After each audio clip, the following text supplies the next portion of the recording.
Hello. आज हम भारत का भौतिक स्वरूप के बारे में पढ़ेंगे, जबकि ये क्लास है फर्स्ट क्लास भारत का भौगोलिक स्थिति के बारे में थी। आज हम पढ़ेंगे भारत का भौतिक स्वरूप।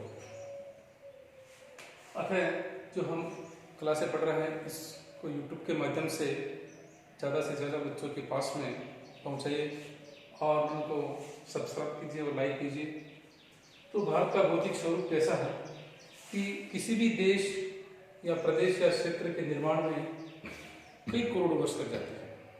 जिस तरह अपने भारत का जो भौतिक स्वरूप है इसके निर्माण में कई करोड़ों वर्ष लगे हैं, क्योंकि भारत एक विविधताओं का धनी देश है। हर क्षेत्र में विविधता मिलती है, चाहे भौतिक स्वरूप में देख लीजिए, चाहे सभ्यता और संस्कृति में देख लीजिए। हम पढ़ रहे भौतिक स्वरूप में, तो भारत के भौतिक स्वरूप में कई तरह की विविधता देखने को मिलती है, क्योंकि कई पर्वत है, कई पठार है, कई मैदान है, कई मरुस्थल देखने को मिलेंगे। तो इस तरह इस पूरे भारत के भौतिक स्वरूप को हमने कुल 5 भागों में बांटा गया है। कुछ 6 भी बांटते हैं, लेकिन मुख्य तौर से 5 भागों में बांटते हैं। कुछ समुद्र तटीय मैदान और द्वीप समूह को अलग अलग पढ़ाते हैं, लेकिन समुद्र तटीय मैदान और द्वीप समूह को हम एक ही पढ़ेंगे। तो इस तरह संपूर्ण भारत के अंदर पर्वत 10.6% भूभाग के ऊपर पर्वतीय भूभाग है, पहाड़ियां 18.2% भूभाग के ऊपर हैं, पठार 27.7% और मैदान 43.2% भूभाग के ऊपर अत्यधिक विस्तृत है। इस तरह भारत को कुल 5 भौतिक प्रदेशों में बांटा गया है, जिसमें फर्स्ट है उत्तरी पर्वतीय प्रदेश। कौन सा है? उत्तरी पर्वतीय प्रदेश। भारत को कुल कितने भागों में बांटा गया है? 5 भागों में। तो सबसे पहला है उत्तरी पर्वतीय प्रदेश, जिसको हम कहते हैं हिमालय प्रदेश। मतलब हिमालय पर्वतीय भूभाग है ये, जो अपने उत्तर पूर्व से स्टार्ट होता है, जो पूर्व की तरफ जा रहा है, उत्तर पश्चिम से लगा करके पूर्व की ओर जा रहा है। तो हिमालय पर्वत के संबंध में कई विद्वानों ने अपने मतभेद रहे हैं, लेकिन जो सबसे महत्वपूर्ण है, हिमालय आज जहाँ पर्वत है वहां पहले आज के कई करोड़ों वर्षों पूर्व एक विशाल 33 भूसनदी थी। कौन थी? 33 भूसनदी। ये आप क्या थे? पहले 33 भूसनदी। 33 भूसनदी थी। आज जहाँ हिमालय पर्वत है वहां पहले एक विशाल 33 भूसनदी थी। मतलब 33 नाम का एक सागर था। उस सागर के उत्तर में था अंगारा लैंड और दक्षिण में था गोंडवाना लैंड। कौन था? गोंडवाना लैंड। दक्षिण में था गोंडवाना लैंड। तो इस तरह इस 33 भूसनदी के अंदर उत्तर से तो अंगारा लैंड और दक्षिण से गोंडवाना लैंड की जो नदियां आकर के इस 33 भूसनदी के अंदर अपना मलबे का निक्षेपण करती रही।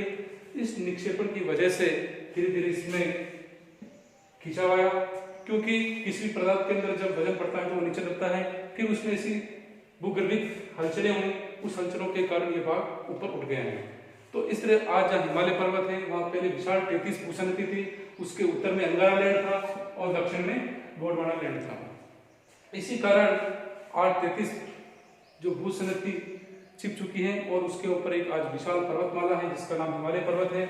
इसी कारण आज भी हिमालय पर्वत से हमारे देश में जो वर्ष पर बहने वाली नदियां हैं वो हिमालय पर्वत से निकलती हैं, क्योंकि इसके अंदर बहुत सारा पानी है, क्योंकि इसके नीचे एक विशाल 33 भूसनदी है। तो उस 33 भूसनदी के ऊपर हिमालय पर्वत की उत्पत्ति हुई है। तो इस तरह हम इस उत्तरी पर्वतीय प्रदेश, जिसको हम हिमालय प्रदेश भी कहते हैं, तो इसको हम आज अध्ययन करेंगे। इसका पहला होता है महाहिमालय, जिसको वृहद हिमालय भी कहते हैं। ये महाहिमालय अत्यधिक विस्तृत है। इस महाहिमालय के अंदर विश्व की अधिकांश जो ऊंची ऊंची चोटियां हैं वो इस महाहिमालय के अंदर ही हैं। दूसरा है लघु हिमालय और शिवालिक हिमालय। इस पूरा उत्तरी पर्वतीय प्रदेश की जो कुल लंबाई है वो है 2500 किलोमीटर है। 2500 किलोमीटर इसकी लंबाई है और 150 से 180 किलोमीटर इसकी चौड़ाई है। मतलब लंबाई तो 2500 किलोमीटर है और चौड़ाई है 150 से 180 किलोमीटर के बीच में इसकी चौड़ाई है। इसी तरह हम इस उत्तरी पर्वतीय प्रदेश को अलग अलग खंडों में विभाजित करेंगे। भौतिक दृष्टि से महाहिमालय, लघु हिमालय और शिवालिक हिमालयों के रूप में इसका अध्ययन करेंगे। तो महाहिमालय अत्यंत व्यापक विस्तृत है। महाहिमालय के अंदर विश्व की अधिकांश ऊंची ऊंची चोटियां हैं जिसके ऊपर बर्फ जमी रहती है, क्योंकि इसमें जो अधिकांश पर्वत श्रेणियां आती हैं वो 6000 मीटर से अधिक है ऊंचाई की पर्वत श्रेणियां हैं। अत्यधिक ऊंचाई पर होने के कारण उसके ऊपर बर्फ जमी रहती है, जिसमें माउंट एवरेस्ट, कंचनजंगा, धौलागिरी, पीर पंजाब जैसी जो ऊंची पर्वत श्रृंखला है वो इसी के अंदर आती है, महा हिमालय, वृद्ध हिमालय। इसी तरह दूसरा भौतिक स्वरूप आता है उत्तरी पर्वतीय प्रदेश का, लघु हिमालय या मध्य हिमालय। यह मध्य में है और इसके अंदर 3000 से 4500 मीटर की ऊंचाई की श्रेणियों में जो पर्वत श्रृंखला है वो आती है। इसी तरह शिवालिक हिमालय या बाह्य हिमालय जो सबसे बाह्य में स्थित है, ये सबसे नवीनतम हिमालय का स्वरूप है। आज भी हिमालय के अंदर हलचलें देखने को मिलती हैं। भारत में सबसे ज्यादा भूकंप आते हैं इस उत्तरी पर्वतीय प्रदेश में, क्योंकि ये एक नवीनतम मोड़दार पर्वत श्रेणी है। हिमालय की जो स्थिति है वो कैसी है, चापाकार की तरह, ऐसी कैसी है, एक चापाकार की तरह है। आज भी इसमें हलचल पैदा होती है, गतिशीलता है, क्योंकि जो विश्व की नवीनतम पर्वत श्रृंखला है उसमें हिमालय पर्वत भी एक महत्वपूर्ण है। हिमालय पर्वत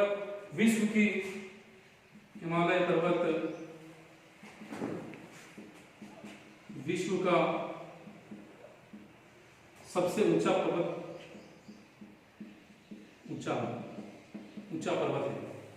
श्रृंखला है। तो इस तरह हिमालय पर्वत विश्व का सबसे ऊंचा पर्वत श्रृंखला है, जबकि सबसे लंबी पर्वत श्रृंखला है, सबसे लंबी पर्वत श्रृंखला एंडीज है, जो दक्षिण अमेरिका महाद्वीप में है। तो ये जब इन पर्वतमालाओं का निर्माण हुआ था तो उस समय हिमालय पर्वतमाला का भी निर्माण हुआ था। एक ही उत्तरी अमेरिका के अंदर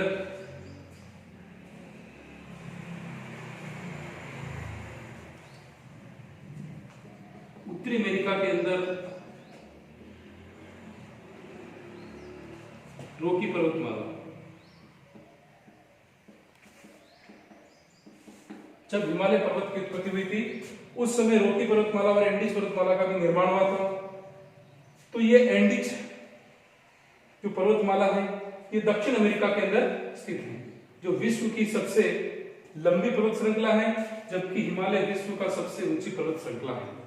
तो इस तरह शिवालिक और बाह्य जो हिमालय है आज भी गतिशील अवस्था में है, इसमें हलचलें पैदा होती हैं। तो इसी तरह ये तो है भौतिक स्वरूप के आधार पर। अब इस उत्तरी पर्वतीय प्रदेश को हम प्रादेशिक आधार पर पढ़ेंगे। तो पहला है जैसे यहां से पंजाब हिमालय है। कौन सा हिमालय है? पंजाब हिमालय। फिर दूसरा यहाँ कुमायूं हिमालय, नेपाल हिमालय और फिर असम हिमालय। सबसे अंतिम जो हिमालय है वो असम हिमालय। प्रादेशिक आधार पर राजस्थान में जो अपने प्रदेश हैं उसके आधार पर इसका नाम रखा गया है। पंजाब हिमालय को एक दूसरा नाम भी कहते हैं, कश्मीर हिमालय के नाम से भी जाना जाता है। कौन सा हिमालय है? कश्मीर हिमालय। क्योंकि ये पंजाब और कश्मीर की तरफ है इसलिए इसको पंजाब हिमालय या कश्मीर हिमालय कहते हैं। तो इसके बीच में कुछ नदियां हैं, जैसे यहां से सिंधु नदी स्टार्ट होती है, सिंधु से सतलज के बीच में जो है वो पंजाब हिमालय है। मतलब सिंधु से पंजाब हिमालय किसके बीच में है? पंजाब हिमालय सिंधु व सतलज के बीच में, सिंधु व सतलज के बीच में है पंजाब हिमालय। अब दूसरा है कुमायूं हिमालय, सतलज से काली नदी के बीच में है।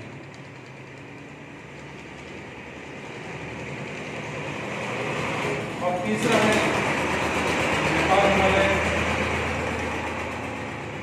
ये काली से तीस्ता नदी तक है, काली नदी से तीस्ता नदी के बीच में फैला हुआ है। ये प्रादेशिक आधार पर हिमालय का वर्गीकरण है। और सबसे अंत में है असम हिमालय। कौन सा हिमालय है? असम हिमालय। ये तीस्ता से दिहांग नदी तक विस्तृत है, जो ब्रह्मपुत्र की सहायक नदी है वहां तक ये विस्तृत हैं। तो ये तो है भौतिक स्वरूप के आधार पर, ये प्रादेशिक आधार पर उत्तरी पर्वतीय प्रदेश का वर्गीकरण है। पंजाब हिमालय जो सिंधु नदी से स्टार्ट होता है जो सतलज नदी तक, फिर कुमाऊं हिमालय जो उत्तराखंड में है वो सतलज नदी से काली नदी तक, सतलज से यहाँ काली नदी होती है, और पंजाब हिमालय, कुमाऊं हिमालय और नेपाल हिमालय ये काली नदी से तीस्ता नदी तक है, काली नदी से तीस्ता नदी तक है। कौन सा हिमालय? नेपाल हिमालय। और असम हिमालय तीस्ता से दिहांग नदी तक विस्तृत है। तो इस तरह इनके बीच में कई छोटी छोटी जिले भी देखने को मिलती हैं। तो जम्मू कश्मीर में इस तरह की जो जिले मिलती हैं उनको करेवा जिले कहते हैं। तो जम्मू कश्मीर में पर्वतीय क्षेत्रों में मिलने वाली झीलें पर्वतीय क्षेत्रों में निक्षेप की जो झीलें मिलती हैं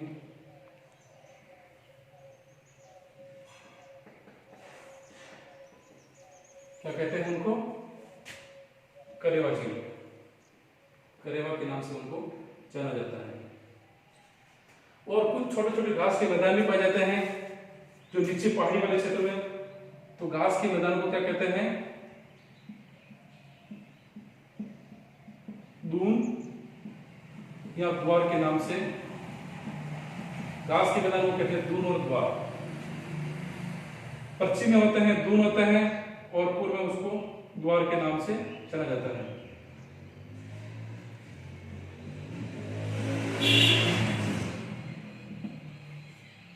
तो इस तरह हम ये पढ़ेंगे। तो विश्व की जो सबसे ऊंची चोटी है माउंट एवरेस्ट जो 8,848 मीटर है। कंपटीशन में जाता है कि विश्व की सबसे ऊंची चोटी कौन सी है, तो माउंट एवरेस्ट। इस चोटी को सागर माथा के नाम से भी जाना जाता है। किस नाम से? सागर माथा। क्योंकि समुद्र तल और ऊपर जो पर्वत का टॉप होता है, एक तो समुद्र होता है एक टॉप ऊपर होता है।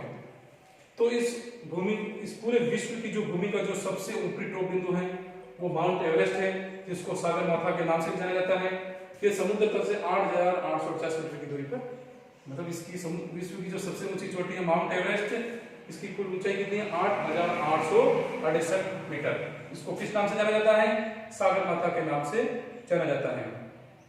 तो इस विश्व की जो सबसे ऊंची चोटी है माउंट एवरेस्ट, इस पर पहली चढ़ने वाली जो भारतीय महिला थी उसका नाम था बचेंद्री पाल, जो सन 1984 के अंदर वो इस चोटी को फतेह करने वाली भारत की पहली महिला बनी है।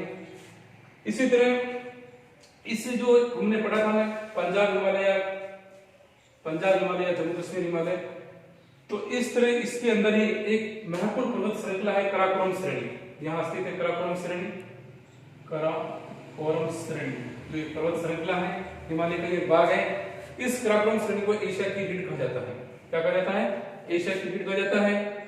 तो भारत की सबसे ऊंची चोटी माउंट एवरेस्ट नहीं है, जबकि भारत की सबसे ऊंची चोटी गार्डन अस्टीन है, जिसको केटू के नाम से भी जाना जाता है या गौरीनंदा पर्वत के नाम से भी जाना जाता है। भारत की सबसे ऊंची चोटी कौन सी है? केटू। कौन सी है? केटू। इसको गार्डन अस्टीन भी कहते हैं और यहाँ गौरीनंदा पर्वत के नाम से भी जाना जाता है। तो भारत की सबसे ऊंची चोटी की लंबाई कितनी है? 8,611 मीटर इसकी ऊंचाई है। तो भारत की सबसे ऊंची चोटी कौन सी है? केटू। केटू भी कह सकते हैं या गार्डन अस्टीन भी कह सकते हैं, गौरीनंदा पर्वत भी कह सकते हैं। इसकी इसकी ऊंचाई है 8,611 मीटर, ये इसकी ऊंचाई है। और इसी कराकोरम श्रेणी के अंदर विश्व की सर्वाधिक तीव्र ढाल वाली पर्वत श्रृंखला है जिसका नाम है राकापोश। क्या नाम है? विश्व की सर्वाधिक तीव्र ढाल वाली जो पर्वत श्रृंखला है वो है राकापोश, जो कराकोरम श्रेणी के अंदर ही स्थित है। इसी तरह हिमालय पर्वत, इसी तरह हम हिमालय पर्वत के अंदर जो प्रमुख पर्वत शिखर या चोटियां हैं उसके बारे में पढ़ेंगे और उसकी ऊंचाई कितनी और वो कौन से देश में स्थित है, इसके बारे में हम अभी आपको बताएंगे। हमने पढ़ा था उत्तरी पर्वतीय प्रदेश, जिसके भौतिक प्रदेश और प्रादेशिक प्रदेश दोनों के आधार पर वर्गीकरण पढ़ा था। इस उत्तरी पर्वतीय प्रदेश, जिसको हिमाचल प्रदेश के नाम से भी जाना जाता है, हिमालय पर्वतीय प्रदेश है। इस हिमालय पर्वतीय प्रदेश में जो हिमालय पर्वत है, इसमें जो उच्च पर्वत शिखर है, इन पर्वत शिखरों की ऊंचाई कितनी है और किस देश में स्थित है? पहला पर्वत शिखर है माउंट एवरेस्ट, जिसके बारे में हमने पहले पढ़ा है कि यह नेपाल में स्थित है, नहीं कि भारत में। जबकि कहां पर स्थित है? नेपाल में। 8,848 मीटर इसकी ऊंचाई है, अतः ये विश्व का सबसे ऊंचा पर्वत शिखर है। विश्व का सबसे ऊंचा पर्वत शिखर कौन सा है? माउंट एवरेस्ट, जो नेपाल में स्थित है, 8,848 मीटर पर स्थित है। और दूसरा है K2, जिसको गार्डन अस्टन कहते हैं, यह पर्वत भारत में स्थित है, 8,611 मीटर इसकी ऊंचाई है।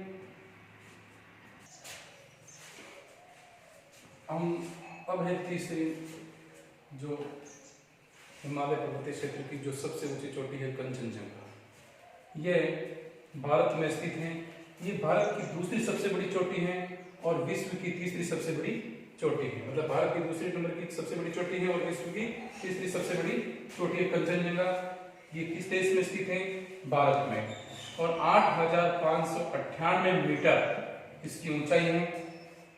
फिर है मक्कालू, ये नेपाल में स्थित है पर्वत शिखर, 8,481 मीटर इसकी ऊंचाई है। फिर धौलागिरी, जो नेपाल में स्थित है, 8,172 मीटर इसकी ऊंचाई है। फिर नंगा पर्वत, ये भारत में है, 8,126 मीटर इसकी ऊंचाई है। फिर अन्नपूर्णा, ये भारत में स्थित है, 8,078 मीटर इसकी ऊंचाई है। फिर नमचा बरवा, भारत में स्थित है, 7,756 मीटर इसकी ऊंचाई है। इस तरह ये नमचा बरवा है, ये पूर्वोत्तर भारत की सबसे ऊंची चोटी है, जो अरुणाचल प्रदेश राज्य में स्थित है। इस तरह उत्तरी पर्वतीय प्रदेश, जो हिमालय पर्वतीय क्षेत्र है, इसके कुछ महत्वपूर्ण ग्लेशियर, जिसको हम हिमनद भी कहते हैं, यह भी है। जैसे गंगोत्री, नाम से स्पष्ट, गंगोत्री, गंगा नदी का जो उद्गम है वो गंगोत्री से हुआ। मतलब ये 26 किलोमीटर इसका फैलाव है इस हिमनद का, जिससे गंगा नदी का उद्गम होता है गोमुख से। फिर दूसरा यमुनोत्री है, जिससे अपनी यमुना नदी है उसका उद्गम होता है, यह 28 किलोमीटर फैला हुआ है। फिर सियाचिन ग्लेशियर, जो हिमालय पर्वतीय क्षेत्र का सबसे बड़ा ग्लेशियर हिमनद है, जो 76 किलोमीटर लंबा है सियाचिन ग्लेशियर। फिर बाल्टोरा ग्लेशियर है, जो 63 किलोमीटर लंबाई में है। बियाफो ग्लेशियर 62 किलोमीटर लंबाई में है। और बातुरा जो ग्लेशियर है वो 58 किलोमीटर के क्षेत्र में फैला हुआ है। हो गया? तो इस तरह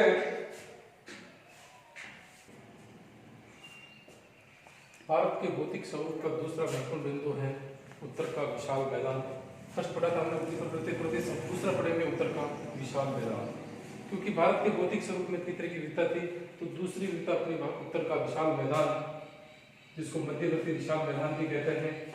इस मैदान का निर्माण सिंधु पे उसकी सहायक नदियों, गंगा पे उसकी सहायक नदियों, ब्रह्मपुत्र और उसकी सहायक नदियों के द्वारा इस मैदानी प्रदेश का निर्माण हुआ है। इस मैदानी प्रदेश को भारत में धान के कटोरे के नाम से जाना जाता है, क्योंकि भारत में अधिकांश खाद्यान्न, गेहूं व चावल इस सिंधु गंगा ब्रह्मपुत्र का जो विशाल मैदानी भूभाग है इसी से ही होता है।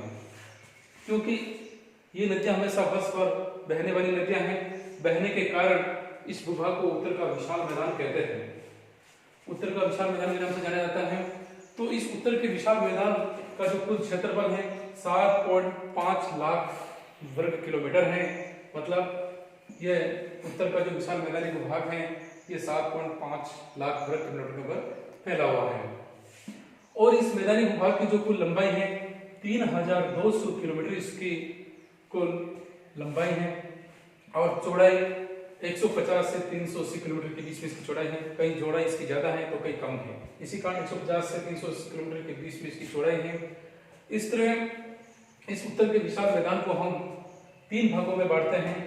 पहला है पंजाब का मैदान, जिसको सिंधु का मैदान भी कहते हैं, क्योंकि सिंधु की जो महत्वपूर्ण 5 सहायक नदियां हैं, सतलज, व्यास, चिनाब, रावी और झेलम, ये 5 सहायक नदियां हैं।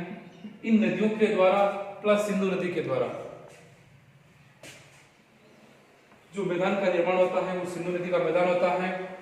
अतः सिंधु की जो सबसे बड़ी सहायक नदी है, बहुत इंपॉर्टेंट क्वेश्चन है, सिंधु की सबसे बड़ी जो सहायक नदी है वो है चिनाब है। कौन सी है? सिंधु की सबसे बड़ी सहायक नदी है, सहायक नदी है चिनाब। सिंधु की सबसे बड़ी सहायक नदी है चिनाब। तो इस तरह इन 5 नदियों के द्वारा सिंधु नदी या पंजाब का मैदान का निर्माण होता है। इस मैदान का कुल क्षेत्रफल है 1.75 लाख वर्ग किलोमीटर, इसका कुल क्षेत्रफल है। दूसरा है गंगा का मध्यवर्ती मैदानी भूभाग। गंगा नदी जिन जिन क्षेत्रों से होकर गुजरती है उन क्षेत्रों में गंगा नदी के द्वारा विशाल मैदानी भूभाग का निर्माण किया जाता है, जो 1400 किलोमीटर 1400 किलोमीटर में इसका कुल क्षेत्रफल है, इसका फैलावा है। गंगा की जो महत्वपूर्ण सहायक नदियां हैं उनके द्वारा प्लस गंगा नदी के द्वारा। गंगा की प्रमुख सहायक नदियां हैं गंडक, घाघरा, कोसी, चंबल। गंडक, घाघरा, कोसी, चंबल, बेतवा और काली सिंध, ये गंगा की मुख्य सहायक नदियां हैं। और गंगा नदी के द्वारा गंगा का मध्यवर्ती विशाल मैदानी भूभाग का निर्माण होता है। तीसरी नदी है ब्रह्मपुत्र नदी है, उसके द्वारा भी भारत का जो पूर्वी मैदानी भूभाग है वो ब्रह्मपुत्र नदी के द्वारा निर्मित होता है। ब्रह्मपुत्र की जो सहायक नदियां हैं दिबांग, लोहित, तीस्ता,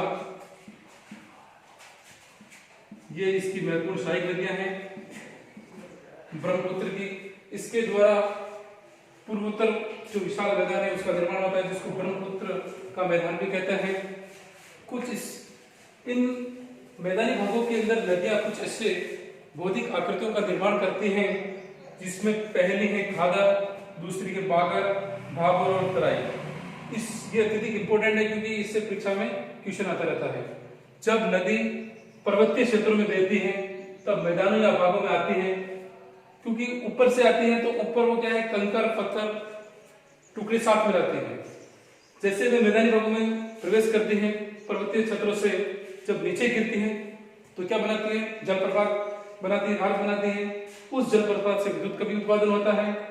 लेकिन उसके साथ में जो कंकर पत्थर ला देती हैं, तो सबसे पहले नदी जब मैदानी भागों में आती है तो किस आकृति का निर्माण होता है, वो है भाबर। जब नदी कंकर पत्थर मैदान में जमा करती और नदी की विलुप्त अवस्था है, कौन सी अवस्था है, विलुप्त अवस्था। नदी की कौन सी अवस्था है, ये विलुप्त अवस्था। क्योंकि जब नदी पर्वतीय क्षेत्र से मैदानों में आ गई तो उसके साथ में छोटे छोटे कुछ कंकर पत्थर होते हैं, तो वो नदी अपने तरह जहां पर बहती है वहां पर जमा कर देते हैं। क्योंकि जब नदी ऊपर से नीचे की ओर गिरेगी तो जहां पर गिरेगी वहां पर तो गहरा खड्डा बनेगा, लेकिन कुछ थोड़ी दूरी पर वो छोटे छोटे जो कंकर पत्थर होते हैं वो ऐसी परत बिछा देते हैं। जैसे नदी ऊपर ऐसे गिर रही है और यहाँ पर ऐसे कंकर पत्थर बिछाते हैं, तो इन कंकर पत्थरों के नीचे क्या होती है, नदी विलुप्त हो जाती है। वो पानी होता है ना, वो नीचे से जगह ऊपर केवल पत्थर ही दिखाई देते हैं, तो उसको भाबर कहते हैं।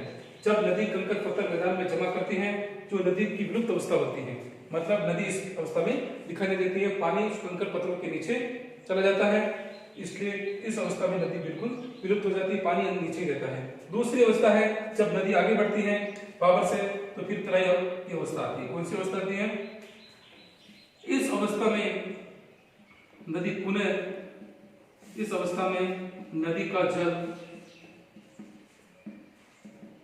पुनः धरातल पर दिखाई देता है।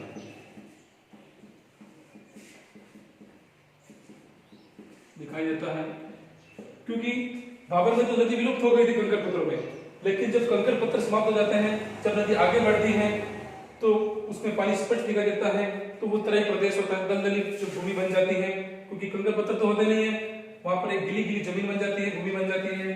इस अवस्था में नदी वापस पुणे प्रकट होती है, तो इसको तराई प्रदेश कहते हैं। फिर आगे आता है खादर। खादर नवीन जलोढ़ होते हैं, जहां पर प्रतिवर्ष जो नदी का जल, उसके साथ में कई तरह की मिट्टियां और ऐसे कई पदार्थ होते हैं।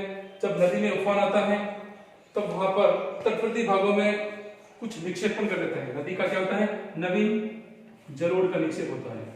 क्या होता है? नवीन जलोढ़ का निक्षेप। निक्षेप का मतलब जमाव।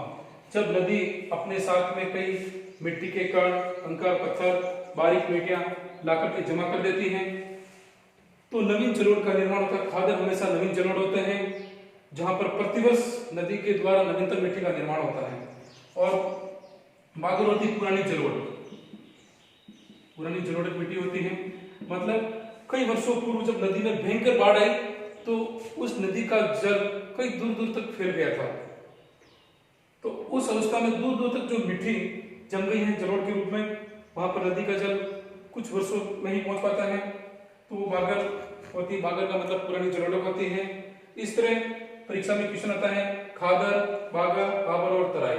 बाबर के अंदर तो कंकर पत्थर होते हैं, नदी अपनी विलुप्त हो जाती है, फिर तराई में वापस नदी पुनः प्रकट हो जाती है, और खादर में नवीन जलोढ़ होते हैं, जिसमें नदी प्रतिवर्ष नवीनतम मिट्टी का निर्माण करती है। मतलब हर वर्ष उस क्षेत्र में नदी का जो बाढ़ का जल होता है वह पहुंच जाता है, और हर वर्ष वहां पर कांपीय जलोढ़ मिट्टी का निक्षेपण हो जाता है। दूसरी होती है बागर। बागर पुरानी जलोढ़ होते हैं, जो 5, 10, 15 सालों में जब भयंकर बाढ़ आती है तो उस नदी का जल विस्तृत किलोमीटर के ऊपर फैल जाता है जल, तो उस भूभाग पर पहुंचने में टाइम लगता है। तो इस तरह वहां पर 5, 10, 15 सालों में वो मिट्टी केवल एक बार ही जमती है। तो इस तरह बागर में पुरानी जलोढ़ मिट्टी होती है।